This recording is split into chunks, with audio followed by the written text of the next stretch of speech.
Recording. All right, here we go. All right, guys. What's up with it? I'm back again with another video. Hope you guys have an amazing day so far. Check out my last video. It's more streams coming up. You know, different Fortnite streams. I really missed the OG version, but let's get into it.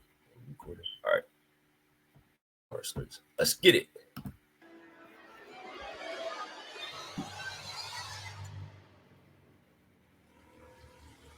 Okay. It was a rainy Thanksgiving. We have a small family, so our family gatherings are tiny. It was my mom, my two sisters, our grandparents, and I for dinner at my mom's house. My older sister Nancy has been moved out for years. My younger sister Jamie and I still live at home with our mom. Our grandparents live 20 minutes away. Our dad's side of the family all live in a different town. We were all helping out with cooking and such, and our grandma was bringing over some food as well. We always do Thanksgiving dinner at 6 o'clock sharp. Our grandparents arrived at like 5 o'clock. We had to go out and help them walk through the rain up the front stoop to make sure they didn't slip. It was really bad out. Once they were here, we put the football game on in the living room, and I sat with my grandparents and watched football with my grandpa, who's a big Cowboys fan. My sisters were in the kitchen helping my mom with the food. The rainstorm created for a more comfortable and relaxing Thanksgiving evening. That is, at first. When it was time to set the table, I went to help. We were all at the table by 6 o'clock, as per the usual. The thing with football is, I don't know, I'm an Eagles fan, of course. If you guys don't know, from Philly. So, I'm an Eagles fan and stuff like that. So, yeah. But it's just like when it's raining and people watching football, the vibe, it do go together. It do go together, especially because, people who play football, they play in all types of weather. So, that's about it, yeah. Because football is like you play in the cold, the heat. You play when it's nice out, when it's a little, when it's fall, when it's snowing. But it is what it is, physical sport. But that's a good vibe though. I'm an Eagles fan. So. Had a giant selection of food for the small amount of people we were. Turkey, leg of lamb, potatoes, stuffing, corn, cranberry sauce, cornbread, and more food I'm probably forgetting. We were all at the table eating, drinking wine, and talking before we migrated to the living room, where there we all watched the football game. Then, sometime before the game ended, the doorbell rang. It was still pouring outside, and we weren't expecting anyone else. Our mom said, "Oh no, what if that's your father?" Long story short, our parents don't speak, but the idea of our father coming to surprise us wasn't impossible. My mom told me to go check who it was. So I went to the door and yelled through it, "Who is it?" But the sound of the pouring rain on the front awning drowned out the sound of a male's voice on the other side. So I opened with the storm door. That's a red flag. Like, you didn't at least look through the curtain and stuff like that. You got a peephole, you can see through the window and stuff like that. Or you could have came with somebody else. I just wouldn't open the door like that. I wouldn't done that at all. Like, nah. Door still closed and locked. There was a black man on the other side of the door. Okay. He was in some really big rain jacket with the hood up. When I opened the door, he walked closer and yelled something through the door. I had to ask him to repeat it twice before I understood him to be asking for food, saying he's hungry. Then he said something along the lines of, "The Lord will give you good karma if you spare some food." I said,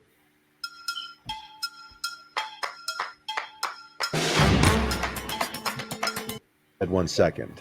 I went to the living room and told my mom there's a possible homeless or just very hungry man asking for food at the front door. My mom said close the door, while my grandma said give him some food. I said I'll make a little paper plate of food for him from the leftovers. I went to the kitchen, grabbed a bunch of paper plates to account for the rain outside ruining them, and then sandwiched some of the leftovers together with them. Then I went to the front door where the guy was still standing. I held up the plate to show him, and he tried opening the door. What? I yelled, "Wait, it's locked." But I already was wary now after he tried opening the door. Regrettably, I still unlocked the door, and the second I started to push it open, he pulled it open with force and tried pushing his way through me. I instantly threw the food and held him back, yelling for my sisters to come help me. As Nancy came to help shut the door, I saw two more guys rushing up the front walkway to the door. Try to rob him. I managed to push the man out enough to clear the door, and I helped my sister slam it shut. The second it was locked, I ran to the backyard door to make sure it was locked. I was the only able-bodied man in the house, and I felt like it was on me to protect the house. My family was in hysterics as we were brainstorming what to do.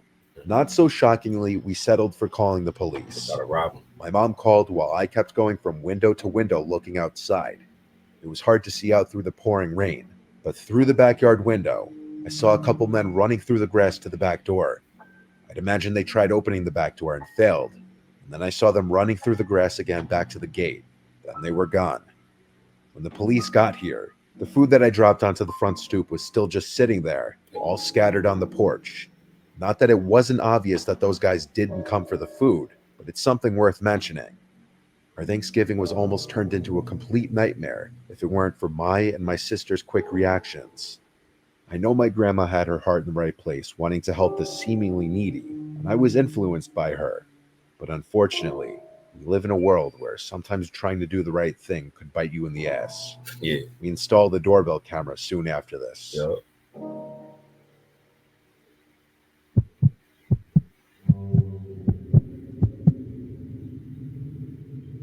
It was Thanksgiving night. I was over at my parents' house for dinner since they were hosting this year. I got to see some cousins and uncles I hadn't seen in almost a year. We had a typical Thanksgiving gathering for our family. My parents cooked a big meal as usual. Before dinner, though, I got a long essay of a text from some unknown number. I won't share it because it contains a lot of personal, revealing details. But it started with, "Hey Melissa, hope your Thanksgiving is going well." Then I quickly came to realize who it was that sent this text. It was this crazy stalker guy named Kevin, who I'd never even met before. We matched on a dating app and texted and snapped for a while, but we never met. He gave me obsessive vibes, and when I politely rejected going on a date with him, saying I don't think we have much in common, he got even more obsessive and aggressive. He even threatened me one time when I posted a Snap story of my friend and I getting drinks, because he thought I was on a date with a guy. That was when I blocked him on everything, Snapchat, Instagram, and his number. But the contacts didn't stop there. I get random Instagram accounts with 0 followers attempting to follow me, and I block them each time. Same thing on Snapchat. I'd get random accounts adding me with different guys' names every time. Whenever I'd add them back out of curiosity, their Snap scores were always 0. After reading the entire message, I was disgusted. He was gaslighting me and borderline threatening. How about you just make your account private, so that way you don't get random people following you? That's what I do. I make sure my account private, and if I know of you or if you seem cool, but once you start being on weird timing, not just block you, but make your account private. Threatening me. I replied, "If you keep contacting me, I will go to the police." That's what he wants. It took so long to form a reply I was okay with that my grandma got annoyed and asked me to put my phone away. It was only out of sight and out of mind for maybe half an hour before I got another text from another random number. It was another essay. I didn't want to completely ruin my mood and be on my phone dealing with this when I was with family. I put my phone away and just tried to focus on being a part of the conversation.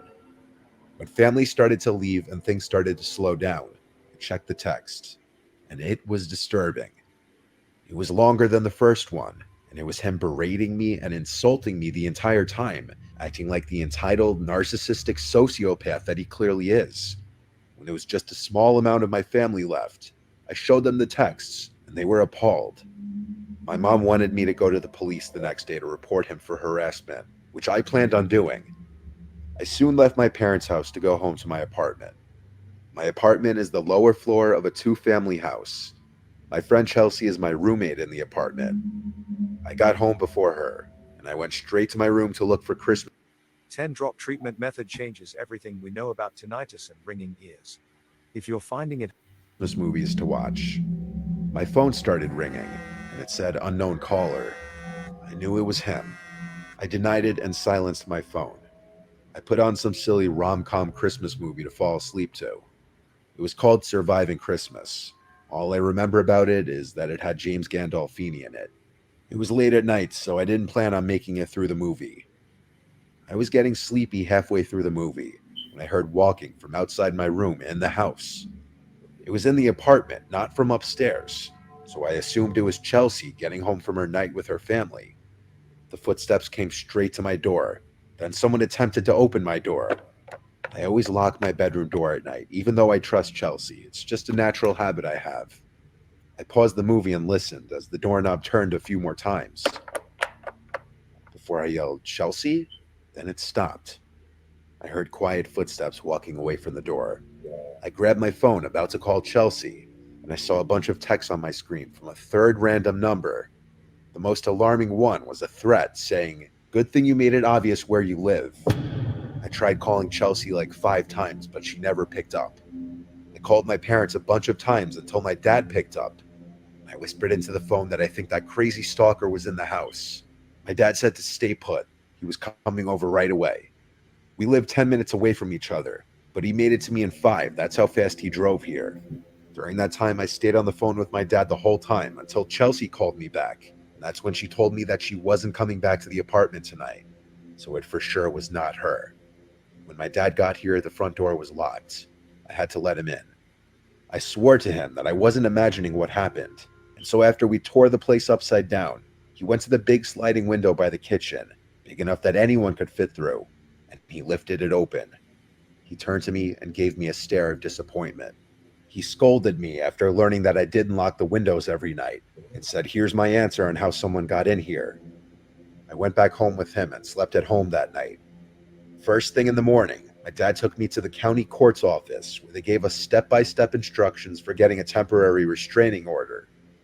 Skipping most of the legal process of this story, I eventually did see Kevin in person when I had to go to court to get the restraining order extended. The judge granted the extension, and though I could never prove he broke into my apartment, his threatening texts were plenty. And if he ever contacts me again through any outlets, he'd be arrested. This was a truly dangerous man, and I hope he hasn't found anyone else to harass. That's crazy.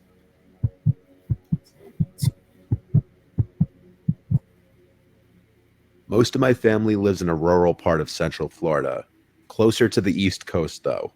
My Uncle Ben was hosting Thanksgiving one year. His house sits on a huge lake with like 5 other houses, that's it. I don't want to give the name of the lake or the town because that would be doxing my uncle basically. It's not a fancy house and setup like you're picturing, trust me. It's rustic, but private and spacious. My uncle is a bit of a redneck, but he makes our holiday gatherings more fun. Him hosting Thanksgiving this year meant that he'd be going all out, making it like a party basically, with music, cornhole, coolers full of beers, and all of that good stuff. We got to his house around 3. During the day, we all drank some beers, ate some snacks like chips and dip, and played drinking games together. Card games, cornhole, and even basketball with my cousin. Though the basketball didn't last long, with 3 beers and a bunch of chips in our stomachs. This all went on for a few hours with music blasting. An unusual way of celebrating Thanksgiving, I know. Then as it started getting darker around 5:30, Aunt Mel and Uncle Ben started bringing the food out to the table. They set the table up under the big gazebo. It was around sunset when everything was set up and we were all eating. Oh, that do look nice. The gazebo has lights, so when it got really dark, the lights turned on. By 6 o'clock, it was basically pitch black out. Yeah. My uncle's probably the only one alive who insists on doing Thanksgiving dinner outside, but we all enjoy it. It makes it more fun. The fun soon ended, though. My cousin suddenly pointed out past me to the woods, saying, "Dad, who's that?" Oh, no. Uncle Ben turned around and said, "Who the hell?" There was someone standing out in front of the woods like a statue, watching us eat. Uncle Ben stood up and started walking over to the guy standing by the woods, and then he yelled, "Can I help you with something?" I'd say he was about halfway to the woods when the guy turned around and ran into the woods. See. That's what I'm talking about. Like, nah. That's what I'm talking about. If that was me, I would just turn like, I turn like this. But I'm inside. Like, nah. Come on now. Uncle Ben turned around and laughed. He was definitely drunk by this point, finding humor in this. He said must be one of the local nuts as he came back to the table to sit. My Aunt Mel was not as amused, and I kind of agreed with her. That was creepy. My dad joked that between all the men here, there's nothing to worry about. The lightheartedness of this did not last, though. This time I spotted the guy.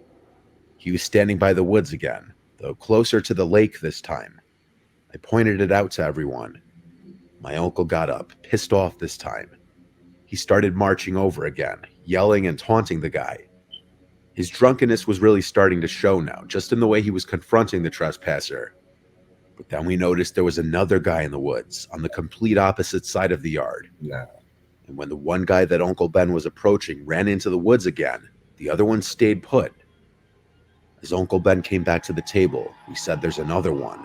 So my cousin, myself, and my dad all got up now, ready to help my uncle confront these people. And with that, the second guy ran into the woods. What? By this point, we decided it was time to clean up. We started all cleaning the table and bringing plates and food inside to the kitchen. When everything was cleared out of the gazebo, we all sat inside the living room. Uncle Ben left the lights on outside, because I know he and Aunt Mel were on high alert with people running around their property being creeps. They didn't look like kids, that was the thing. And who would discover the vitality of a remote Japanese village where seniors are able to comfortably squat, twist, do this on Thanksgiving is the question. Our accepted theory was at the time that it was just some drunk older teens or young 20-year-olds with no family gatherings messing around being assholes. Eventually, I wanted to grab another beer, which was in the cooler outside still. As I got up, Uncle Ben and my dad both asked me to grab one too. So I went outside and walked over to the gazebo. I made it to the cooler, suddenly feeling really uneasy. The gazebo light was off now. I looked around, analyzing my surroundings. I grabbed as many beers as I could hold, just so I wouldn't have to come back out here again. Then I started walking back to the house, when I heard one of the chairs under the gazebo sliding on the concrete. I turned around, and there was someone under the gazebo, walking around the table. He looked massively tall, like 6'5". I started yelling for Uncle Ben as I ran back to the house. He, along with my dad, came out, and I said there's a guy over there. And then, as if someone else was responding to me saying that, there was a banging from the other side of the house, like someone was hitting the siding with their hand. Seeing my uncle and my dad genuinely frightened made me frightened too. We went inside, and Uncle Ben locked the door. We didn't know how many people were outside of the house, but we felt like the house was surrounded. And Aunt Mel started shutting every last curtain and blind in the house because we felt like we were being watched from the outside. Uncle Ben called the police, which was a first. It felt completely out of character for him to involve the police in anything. He was only on the phone with them for like 5 to 10 minutes. Then we waited in the living room, with clear tensions and unease in the room.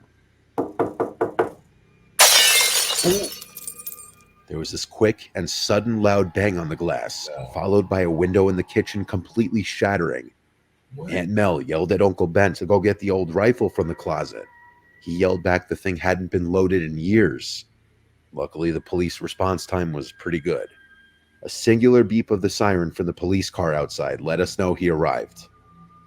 One of the people outside had thrown a brick through the window with a note attached to it, saying, "Leave now, you fucking fits," which felt like a threat.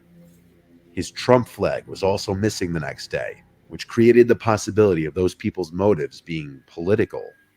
That's really the most realistic theory, because unless my aunt, uncle, and cousin are secretly the worst neighbors ever, I see no other reason why their house would be a target for something like this. On Thanksgiving, nonetheless. There really are some sickos out there. Wow.